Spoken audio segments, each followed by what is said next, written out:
Hey babe, welcome back. Have you ever felt stuck, not knowing what to do next? We get bombarded by information from everywhere nowadays. There are guys on Instagram yelling at us to close high ticket sales. There are guys on YouTube yelling at us to lock in, have no friends, and just focus on work.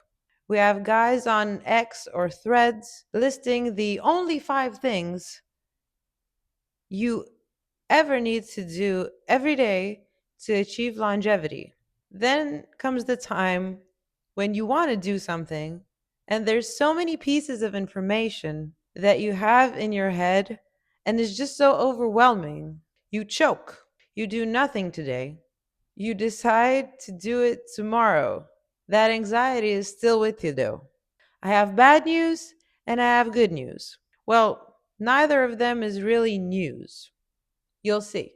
The bad news is so many years we spent in school and then many other years spent in employment means you kind of got used to following directions. When there are no directions and you want to do something, it's only natural to panic.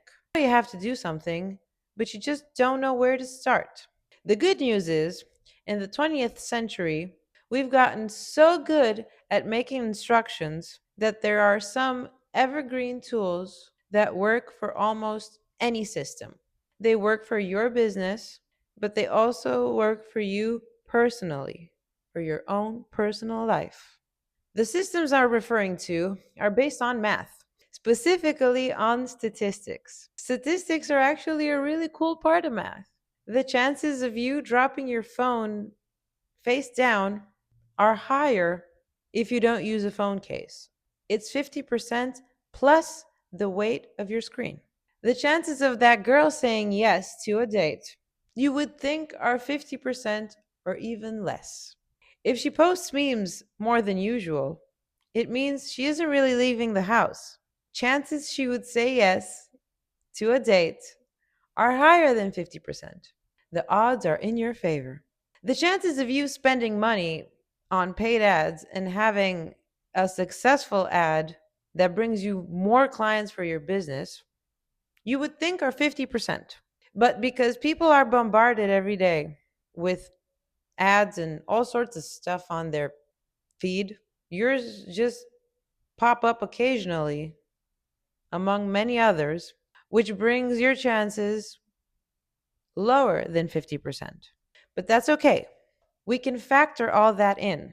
We can ultimately improve our chances for anything. We can do this with something called the Six Sigma methodology. I know it sounds scary and kind of elitist, but it's neither.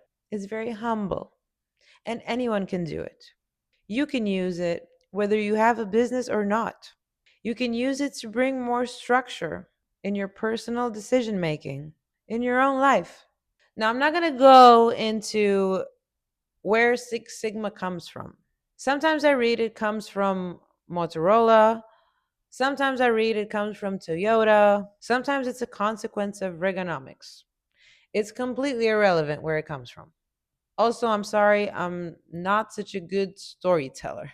The only thing you need to know about Six Sigma is that it's a methodology to use when you see something's wrong to find out what's causing it and decide if you want to fix it and how. Here on YouTube, you can find a lot of guys teaching you on Six Sigma. They show it in a really boring and sterile way, in my opinion. Online coaches, however, actually use Six Sigma without even knowing it. I will show you this in the series. This is going to be a series, by the way, but it doesn't matter. I don't know if it's going to be like a two-parter or a three-parter or a four-parter, but it's going to be a series. Anyway, for Six Sigma, we have two different scenarios. Let's say we're already doing something, and the thing that we're doing sometimes yields unwanted results. Let's say we want to start doing something new, but we don't really know how to do it. For the first example, we want to improve an existing process. So from Six Sigma, we can use DMAIC. DMAIC. These stand for define, measure, analyze, improve, and control. For define, what do we define? We define the issue we are facing. We define opportunities that we have when we improve. We define what people really want from us. In this stage, we see a process as a whole. In a very personal example for you, let's imagine a guy who is not in good shape. How do you know the guy is not in good shape? Well, the guy climbs up a flight of stairs and he completely loses his breath. The guy's a dad. In this stage, we see the process as a whole. In a very personal example to you, you can define that you're not really in good shape. How do you know? Well, you lose your breath when walking up a single flight of stairs. You're also not that old, so it's not really justified. If you're a dad, you get tired quickly when playing with your kid. You can have better resistance, and your kid wants to play football with you or soccer, depending where you're from. The second stage is measure. We measure the process performance. In the dad's case, we measure how much free time he actually has to start training. We measure this for his unaltered schedule. It turns out he wakes up, takes the kid to school, goes to work, has a lunch break, goes back to work, drives back home, chills, goes to bed. There would be time for exercise in the morning, in the evening, and on weekends. But let's see what's actually viable. Dad's energy level is also very important. Dad's a human being. So probably he would have more energy at the beginning of the day, and by the end of it, the energy levels would decrease. Now we get into the analyze stage. For the dad to exercise, there would be time in the evening, but he's already tired. His other option is in the morning, but there's barely any time because he drives the kid to school before work. That's a non negotiable. Are weekends a viable option? That would mean once every 7 days. He can't do 2 days in a row. And once per week isn't really going to move the needle on anything, on his cardiovascular health. During the analyze phase, we determine what caused his shitty health. It's his schedule, but more specifically, he only has free time when he is already tired. When he's rested, he has something else to do. The chances of him having more free time overlap with the chances of him being tired. In the abstract, if one person would have free time, there would be a 50% chance they would exercise. But this isn't the abstract. This is life. Is he tired? Does he have something else to do? Does he have running shoes? Does he have a yoga mat? All these eat away at that 50%. So we got to raise probability of dad exercising. Welcome to the improve stage. This is when we make changes to the process. We address the defects. In this case, his time and energy allocation, very late in stage 4 out of 5. That's true empathy, babe. You gotta understand what you're dealing with way before you start giving advice. In Six Sigma, we not only address one particular defect, we also always address time. How can we save time? We don't want to add to dad's schedule even more. If anything, we would like to give him more time and energy to enjoy life. Dad works hard.